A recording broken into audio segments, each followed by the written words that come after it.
From Hollywood Pictures, I want your blood. the Clanton gang figured they owned the town. But they never figured on Wyatt Earp and Doc Holliday. Maybe you better swear me in.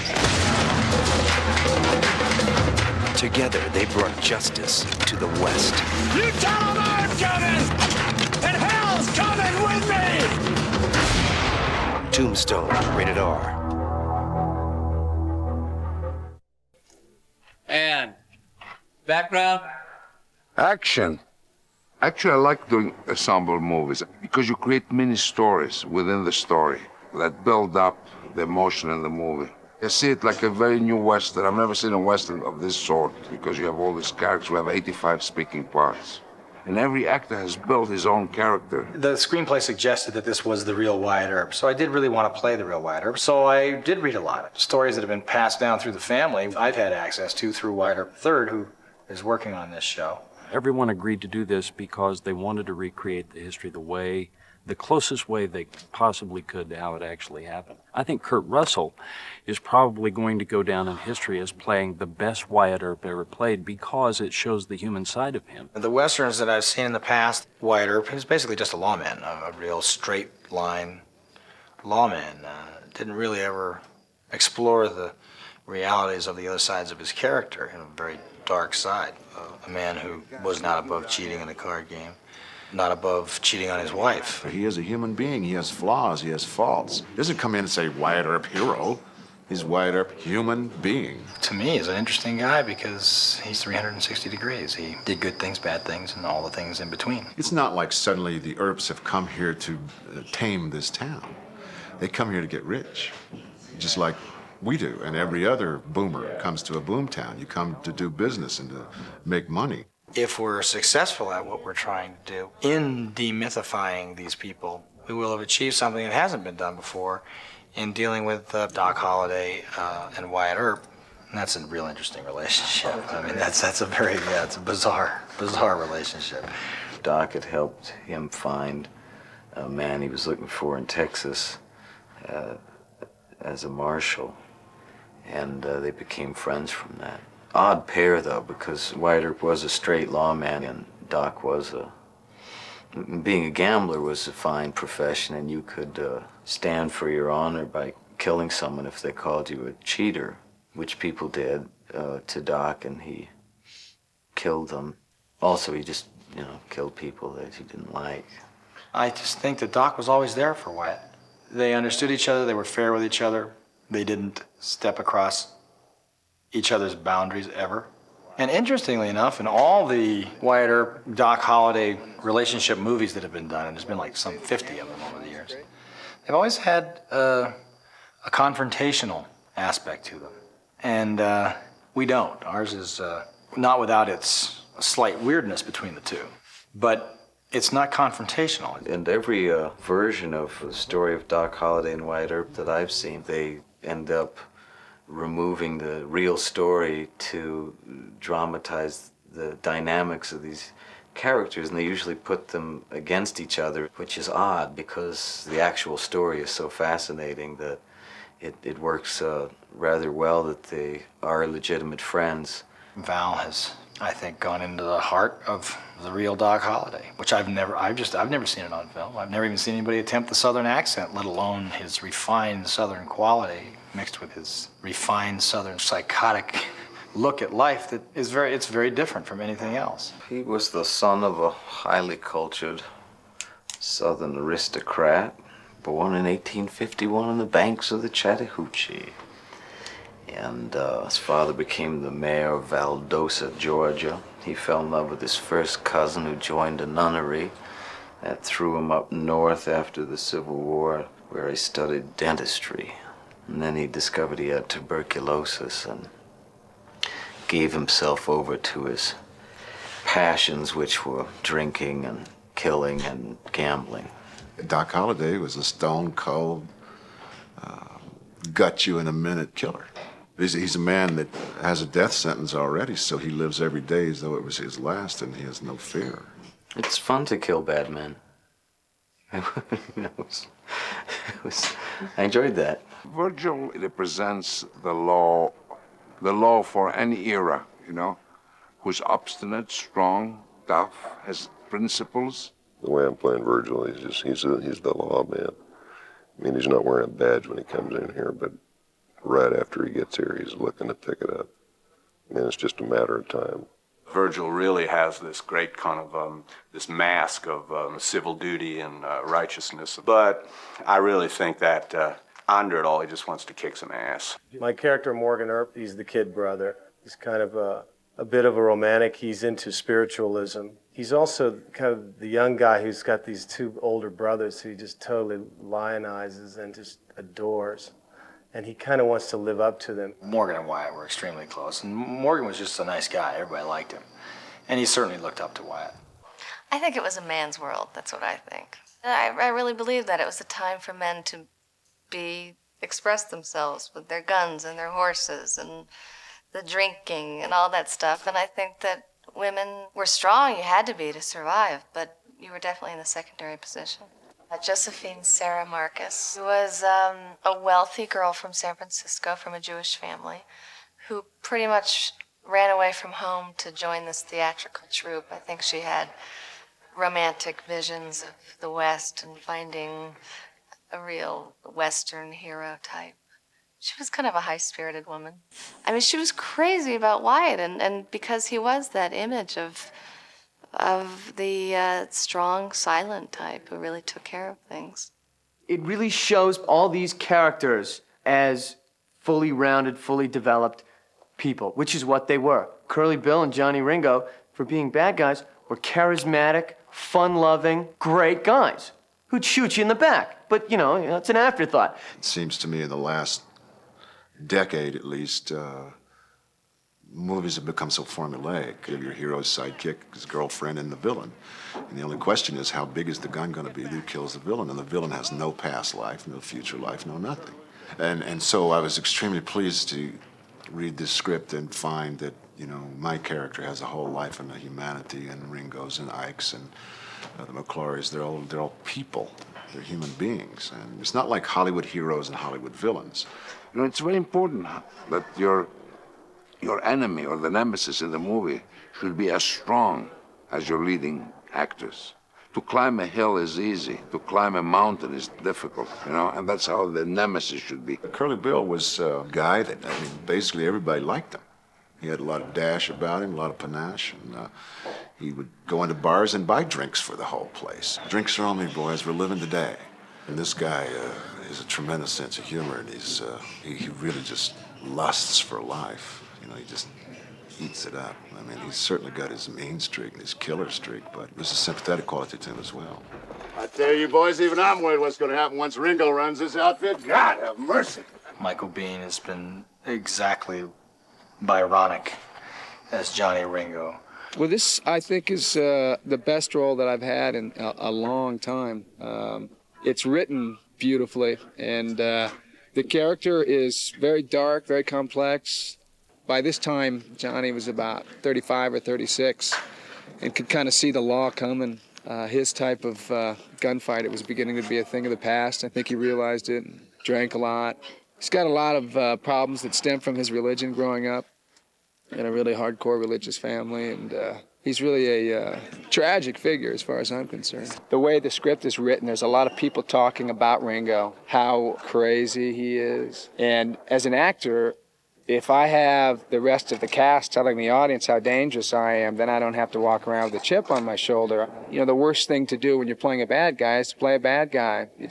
You're playing who you are, and your actions kind of speak for themselves, and people can decide whether those are bad actions or not bad actions. I've never seen Ike Clanton portrayed as fully as Stephen Lang is portraying him, with tremendous highs and lows and humor and sadness and cruelty, all different sides. I think Ike has come down through myth as a dirty coward, you know, and through all the testimony I've read in this huge inquest that they did on the OK Corral, there's not a man who's either for or against Ike who ever calls him a coward. One of the interesting things about the way he's written, he talks in we an awful lot of the time. I think that the brotherhood of the cowboys is something that he really, really cherishes. In some way, it's sort of a replacement for this sort of fractured family that he has. That's what I want to bring to the role and try and, correct all these darn fool notions about Act Clan. It's an extremely unusual experience. It's one that you talk about, like I come from the theater, it's one we used to talk about in the theater that you really wanted an ensemble feeling and all those things that rarely if ever achieved. And I think we're getting it here. I probably had more fun on this show than any other that I've done. You walk out of your hotel room when you walk on the set, and there's Kurt Russell, and there's Val Kilmer, and there's Powers Booth, and it's just such a fine cast. It's really a pleasure to be able to work with so many other good actors. And I just found myself watching this confrontation between Michael Biehn and Val. I just wanted to say, well, good for you, because I felt the choices that were sort of being made on a kind of, from microsecond to microsecond, were so sophisticated and so dead on, that it was really a pleasure to be there. Then you turn around and it's your line, and you go, oh, yeah. Sorry, fellas, I was watching y'all. I think that we're all just sort of enjoying each other because it is such a great cast and everybody does their homework and knows who their character is, and then we just sort of get to play. I think that the chemistry of all the people involved has been the right kind. Nobody's shied away from any part of their character's flaws, or nobody's shied away from any of the emotions that I think people felt at that time. I've never seen a movie with so much detail about reality. We shot it where it happened, or around where it happened, a few miles away. The costumes are all authentic. The extras are all authentic. It's totally driven by authenticity and historical detail. We couldn't be doing this story on a back lot in town. You got to get out here and do it. It's the outdoors.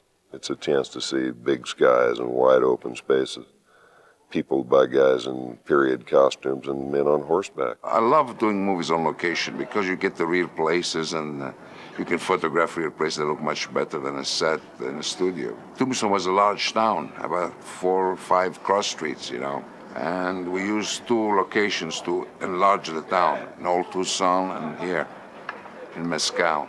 The town is laid out very, very similarly to what the town was then, and it does take a lot of time and effort and money to do that. But I'm hoping that attention is what will pay off for us as far as an audience is concerned, that they'll be entertained by the illusion and the feeling of being there in that time in a place that doesn't exist anymore. I took the script and did a breakdown on all the sets, and I went and visited the real Tombstone and looked at tons of research from the archives, the Arizona Historical Society, and all over, and then came out to this town, which we were going to convert into Tombstone, and try to figure out how to overlay the matrix of the two and turn them into the same thing for the least amount of money and the most dazzle. What's been done here is something that hasn't been done before. Tombstone has been recreated the way Tombstone was. It was brightly painted. It was dynamic. The opium den on Main Street, the saloons, everything, all of this stuff was going 90 miles an hour, 24 hours a day. We worked for a couple of months with my crew, constructing, building, researching, drafting, designing everything, looking for antiques. We made everything in this room from scratch. We built the building from the ground up and built the bar, and all the molding and everything we made in the shop. A lot of the wallpaper is reproductions of historic wallpaper, and the light fixtures are authentic old light fixtures that we recreated just for this from a photograph. I tried to put things in the movie that you've never seen in Westerns before. Things like even the horse manure in the streets. I had somebody picking it up in the middle of the scene. Because that's what happened to that, little details, to give it a look, to give it something different. That's why we've made the town really colorful and very elegant. We want to give that feeling of kind of vitality and exuberance to the town. We've got incredible costumes. The detail is amazing. And I think, to me, it's just the elements. We're out in the heat, the flies, the smells, having horses around all the time. It's quite easy, actually, to fit into this world. Well, if you look at clothes left from that period, or if you look at wallpaper samples and paint samples and books, people had very wild sense of color. They'd use all this lime green and purples and some kind of very jarring color schemes for us. And this director really wanted to see that, because a lot of Westerns, they do go for that sepia tone, brown, amber, gold. Again, Hollywood is kind of lost. They were looking at these old pictures and seeing them in sepia tone, and they always thought, oh, these old guys always dress in browns and grays. And tans, but they didn't. They wore red silk shirts, and most of the bandanas that they wore were silk. People were proud of their money. They wore big diamonds on their tie pins and had a pronounced sense of style. You knew who someone was by how they dressed in a vivid way. They were vivid characters. The outside of a character helps you define the inside. The kind of watch he wears, how he stands. Does he button his vest? Does he wear gloves when he's riding? Put on the costume, and that's when it all begins. And that's when it all changes. You see Val walking in and out of here with a straw hat and a pair of Bermuda shorts and a pair of thongs on at night. When he comes out of that trailer with that pallor and he's sweating and he's got all those clothes on and packing those guns, it's a different man.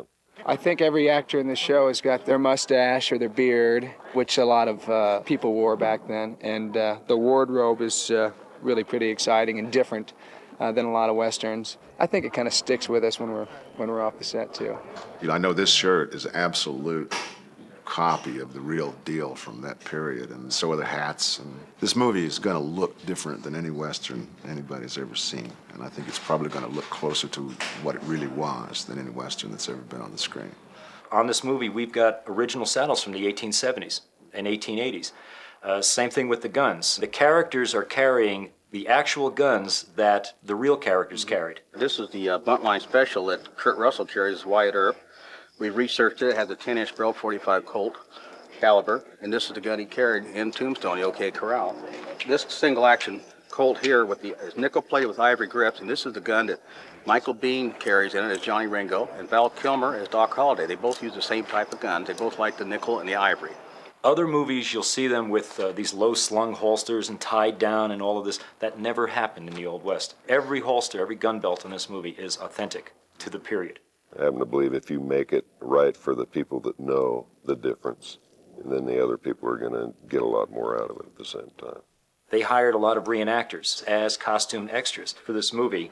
Basically, a buckaroo is a living cowboy historian.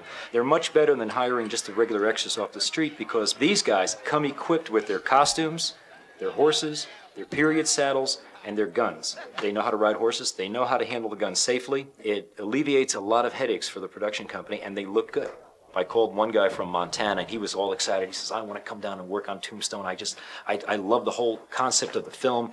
And I said, well, you know, you're going to have to live in a tent. And he said, live in a tent? I was just bringing my bedroll down. The buckaroos are out there 50 strong, living in tents, and when we're shooting nights, they're sleeping during the day in those tents. It's 115 degrees.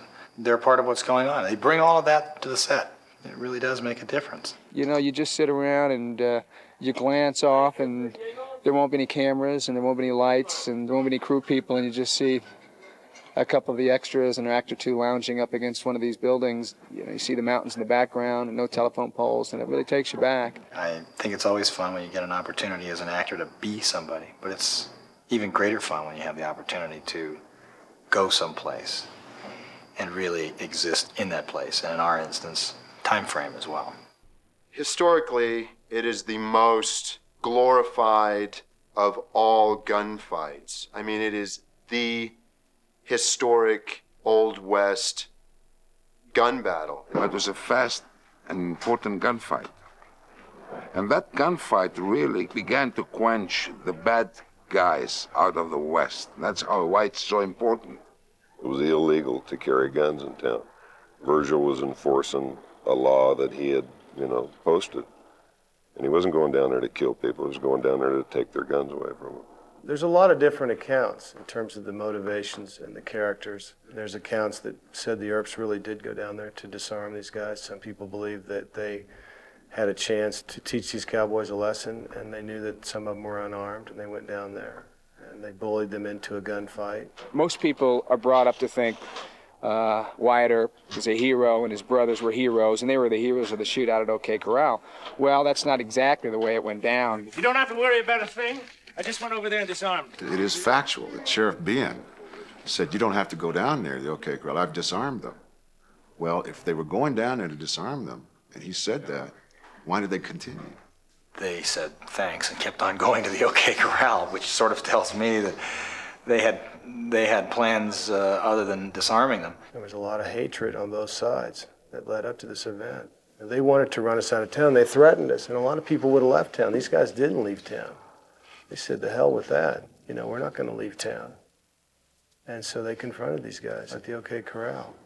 The Earps and Doc Holliday came down there with shotguns, and their 6 guns were loaded to the hilt. And they were looking for a fight, and they picked on 4 of our guys. 2 of them had weapons, and the other 2 didn't. So it was really an unfair fight from the beginning. It got out of hand. It got out of hand very quickly. And in 28 seconds, the gun battle was over. You know, you have those little moments of special magic and stuff that every once in a while in a movie occur. And I remember the first time we did it, that was going to be a full whole master shot where we came around the corner, talked to John Behan, came around and met up with the 4 cowboys all the way into the OK Corral and actually started the fight, went through the fight, finished it, and left. Just as George said action, there was a long, heavy crack of thunder as he was panning down off of the sign of the OK Corral to see the 4 guys coming around the corner. We were charged up. We all thought that was, we felt like, you know, if you can't be there doing it, you could at least come close with recreating it. They would look like preachers, you know, but they could also be undertakers. The black coats, the hats, they're coming up, the wind is blowing their coats, and they appear with the long lenses up the hill. It's a very strong image. What I like very much is that it's shot in real time, pretty much, and that it's the only accurate attempt that I've seen. I think it's some 40, 50 rounds were fired inside of 30, 40 seconds. All we had to do is shoot it the right way, shoot it how it happened. It happened very in close proximity. They were not riding or hiding behind burning wagons like the usual Westerns. It happened very fast. There's a moment between Kurt and I where Kurt's like surveying and then he locks in on me. I mean, it says in the script that my eyes go dead and I pull my pistol. Billy Clinton and Wyatt Earp were the first 2 to draw almost simultaneously. Billy shot first and missed.